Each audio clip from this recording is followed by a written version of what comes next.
We seem to have gotten used to saying this now for several months, several quarters, and of course that is the success that Audi India continues to enjoy. It's been an interesting year this year as well, and yet again you find that in that luxury pile or heap, Audi is right on top. How has that year been, and is it ending on a high note as well?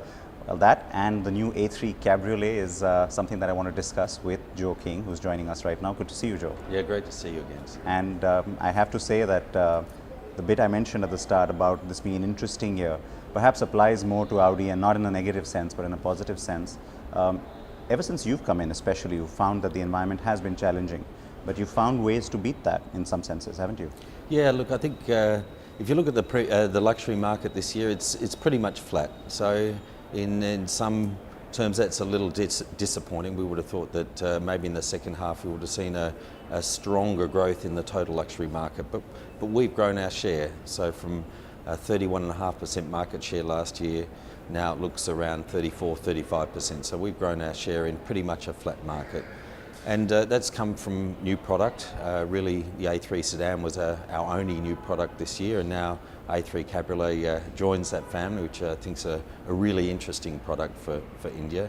But the strategy of developing the people, the customer-facing staff, having the right network, bringing the right product in at the right time, I think has really seen us through this year to maintain our leadership position.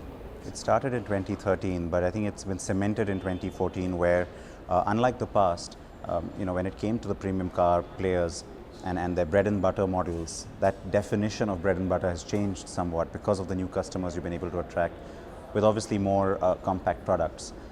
How has that growth come for you? Yeah, it's been fantastic. I think we saw the Q3 come in and really cement the SUV lineup that we have, which has been always a pillar of our strength. And obviously the A3 sedan has just opened up a whole new market for us, and one that we knew was there. And we were convinced the sedan was the right one to bring, and I think the results are proving that. I've always agreed with you on that. You know this. Yeah. Your rivals, and in the space that you operate in, of course, it's your traditional rivals from around the world, so it's nothing new. We do find now that, yes, it's of course been a very aggressive sort of strategy from pretty much everyone in this space. But in this year, we find that there's been a lot of sort of nipping at the heels. There seems to be this kind of it's not just about product, but it's also about PR strategy, if you know what I mean. Yeah, sure. How do you handle that? Look, I've always focused on doing what we do and focusing all our efforts on what we can control. We were convinced that we had the right strategy right from day one, in top-down strategy, bringing in the products, Q7, and then coming down the SUV range, R8 even. We launched very early on the piece, so we own the sports car segment. And so we've created a wonderful, strong, aspirational brand. And for me, the number one's also about quality, and that's why we've invested so much in manpower this year. In fact, 71% of our customer-facing staff now are globally certified by ADAG. So we've invested an enormous amount of time and money to go through the training up, and that's where the difference ultimately lies. It's the interaction with the customer, and we've been always close to the customers. That's what we believe. 3.7 million Facebook fans, 50,000 Twitter followers. You maybe put us to shame with those numbers, but the idea is here that we continually talk to our customers, we continually take the feedback, and we showcase the A3 Cabriolet at Auto Expo just to get customer feedback. We got wonderful feedback from the press, and also all the customers or potential customers that saw that car convinced us that it's the right time now to bring that car in. You have done your bit of communication as well, because we did see that announcement coming in about hitting a certain sales mark before the year is up. And I know your Stuttgart rival wants to try and attain that number one spot from you, but are you confident of ending up there? Yeah, look, we're very confident of being number one. Like I say, but number one is a bigger picture. We're here for a long journey. Our focus has shifted now also not just to trying only to get new customers. We have to make sure that we maintain the customers that we have.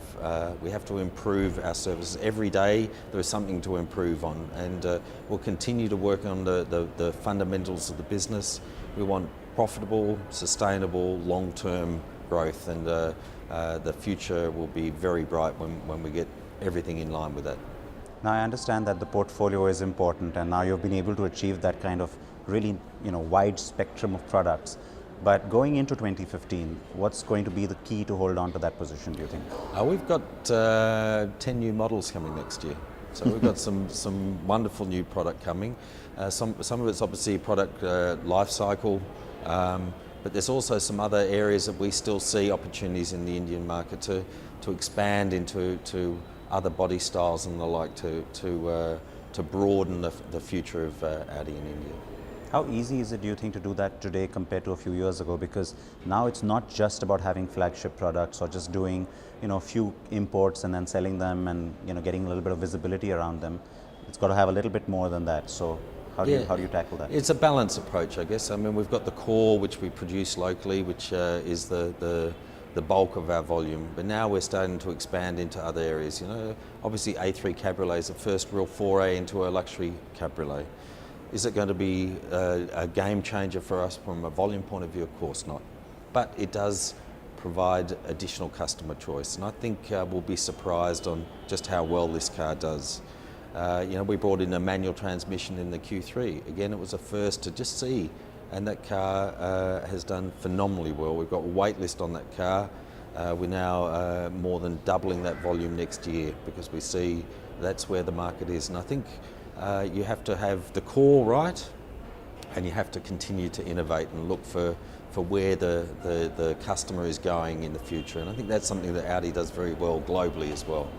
But of that, of those opportunities that you have identified or you see as being potentially interesting, what's that one space where you think you really got to make sure you have something? I mean, which is like a no-brainer from a volume point of view or from a strategy point of view? Yeah, I think, look, from a volume point of view, we've got it quite well covered currently. When I talk about new body styles, I think we'll save the announcement for a little bit later, but I think there are certainly some opportunities that maybe have not been fully explored here in India. So. All right, that's fair, because that makes it a little more interesting to know that there are still these different directions you plan to go in. Coming back to the A3 itself, now at the time you launched, of course, everybody understood the reasons behind why you were doing this.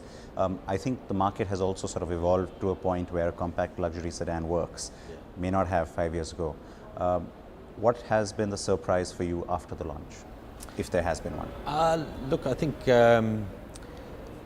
well, we were always really confident about this. A compact luxury sedan really made sense. When I look at it, and I don't only take my own personal views in this, but I love to drive a car. The reality is I don't have my license here and I can't, and I spend a lot of time in the back of the car. That can be arranged. Yeah, I know. But I think that there is that these cars are such fun to drive, and so there is more and more people who will drive on weekends who want to spend time behind the wheel, and a compact luxury sedan in a urban environment makes absolutely 100% sense. The same way, a luxury compact cabriolet convertible also makes wonderful sense, because there are a lot of people, they work hard, they party harder, but they've got a global view. They want to take the benefit of their success, and they want to have fun. And what better to have fun in than a cabriolet? So I think we'll be really surprised with that as well. That's our channel tagline, by the way, work hard, play hard, so completely identify with that. No, but in terms of surprise, I wasn't going for something negative. In terms of positive surprises, we've seen a gradual sort of growth in terms of the buyers who are now driving themselves and not necessarily using a chauffeur. But given the new products that you have been pushing, and when you push a product, you're also pushing the idea of the product. How much success do you think you've had on that front to say that, all right, let's go after someone who traditionally would have been buying, it's not about just the price, but would have been buying a different kind of product, but suddenly says, hang on a second, I could drive this. Yeah, I think we've seen, and even before A3, and one of the reasons why we're convinced A3 would do so well, we saw people jumping price bands to go from mass market products into A4 and Q3. So it really is a value-conscious market from my point of view, and people saw the value of jumping. Now when you open up an A3 sedan, we're also opening up the salaried employees, which we've never ever been as a player in. And I think that's where we've really seen a strong traction of these salaried employees who can now drive a luxury car as part of their package, or can afford a luxury car as part of their benefits, if you like. So.